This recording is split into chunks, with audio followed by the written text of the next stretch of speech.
Who are the best returning players in the American Athletic Conference women's basketball landscape? That's an important question going into this season, particularly because whether you know the league or not, there's been quite a bit of roster turnover among all 13 teams. So, who's ready to come back better than they were last year? Let's find out. This is many ways to win.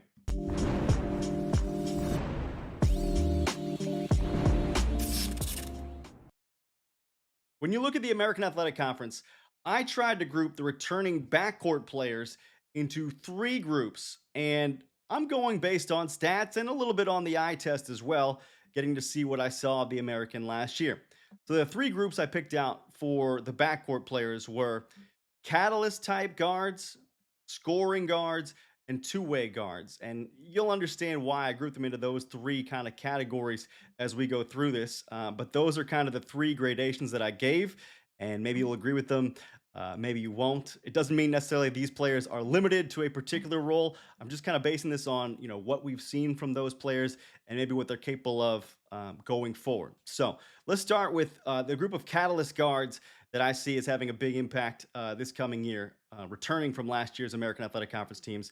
I count four. One of them has a team change, but we'll explain that in a second. Um, First off, big newcomer last year from TCU over to Rice was Victoria Flores. Instant impact at the point guard position, 3.3 assists a game, 9.3 points per game. She hit a three-pointer and a half per game, shot only 31% from there, but also got to the free throw line at will, two and a half free throws made per contest. So I think that is the profile of someone who facilitates and actually ignites the team's offense in a great way. That is huge to have that piece coming back for Lindsay Edmonds' side, who got a couple of key pieces in the transfer portal as well from the ACC. Also in that Catalyst Guards group, probably look over to South Florida and you see Stephanie Ingram there. Now, she was at FAU last season. Coaching changed at FAU. She transferred and she gets to USF, which are the perennial power in the league. And she's going to bring 9.4 points per game coming over from FAU on 35% shooting from three. Also, five assists per game. She distributed the ball really well, stole it a little bit over a steal per game, and also could huck it up from three. So you look at all those things where she started her career at Georgia, going to FAU last year, showing what she could do. Now gets to one of the perennial contenders in the American in South Florida.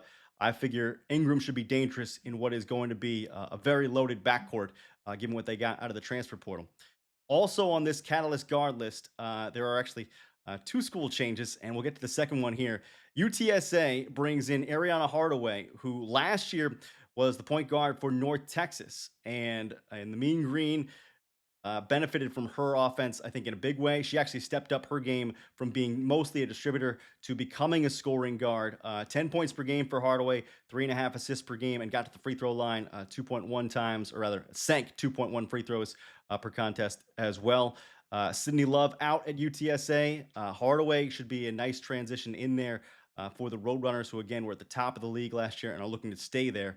And her experience in this league, I think, should help her a lot in that regard.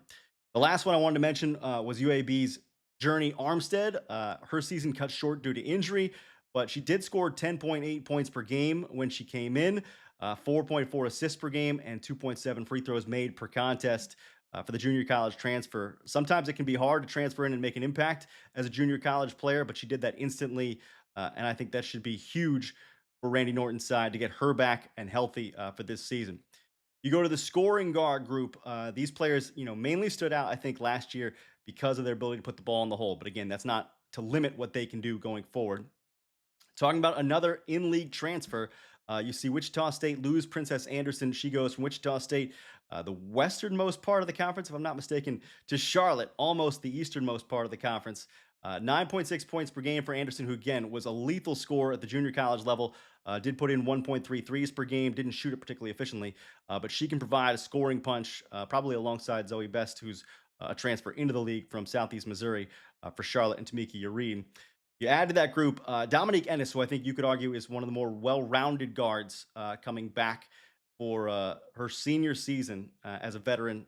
She was 13th in the league in scoring last year, two and a half threes per game, shot it 37% and also scored 12 points per game. So I think when you look at Ennis's profile, she should be huge in the backcourt for Rice as they try to contend.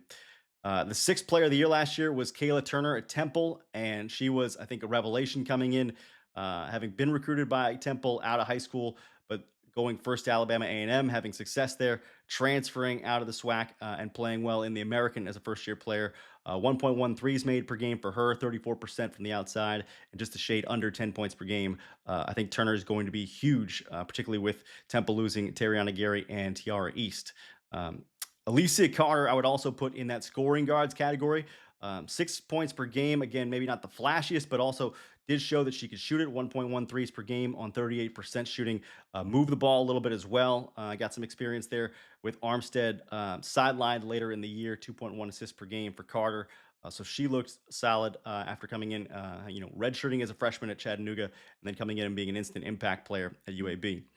The last group I would say would be two-way guards, and these are guards who you see impact the game offensively and defensively, most notably in the stats. Starting with Jayla Earp at ECU, who had a steal, rather 1.4 steals per game last year, 9.9 points per game, 1.3 threes made per game, and two free throws made per game last year. She shot the threes at 34%. Jayla Earp, I think, is going to have a big role open up for her at ECU, particularly because she's going to get some backcourt help with some transfers in. But I think when you see the talent that they had leave last season, you're going to have an opportunity to touch the ball a lot more, to affect the game a lot more. And Earp, I think, has been building her way to this. Remember, she came in as a freshman alongside Amaya Joyner. Joyner now gone to LSU, but Earp, I think, has had some time to get her feet wet, certainly, and get the experience she needs to play well in this league. And I think she could be poised for a big season. You add to that mix in two-way guards, Kendall Sneed, 1.8 points per game, or I should say 1.8 steals per game. She was the freshman of the year last year, and I think deservingly so. 10.9 points per game, 4.1 assists per game, 3.4 free throws made per contest. She was huge as a first-year player for Ashley Langford and trying to stabilize that Tulane side.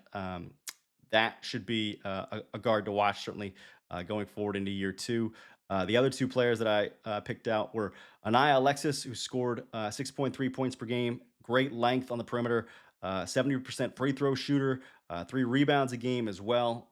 Did score, I think, 20 points one time, but it was against the best team in the league in South Florida. She looks like she'll be an important piece for Rice.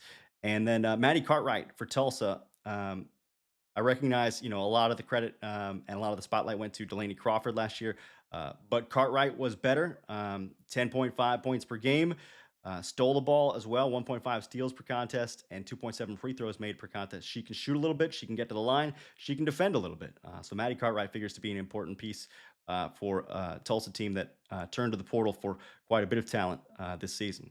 So if you're a North Texas fan or you're a Wichita State fan, I'm sorry.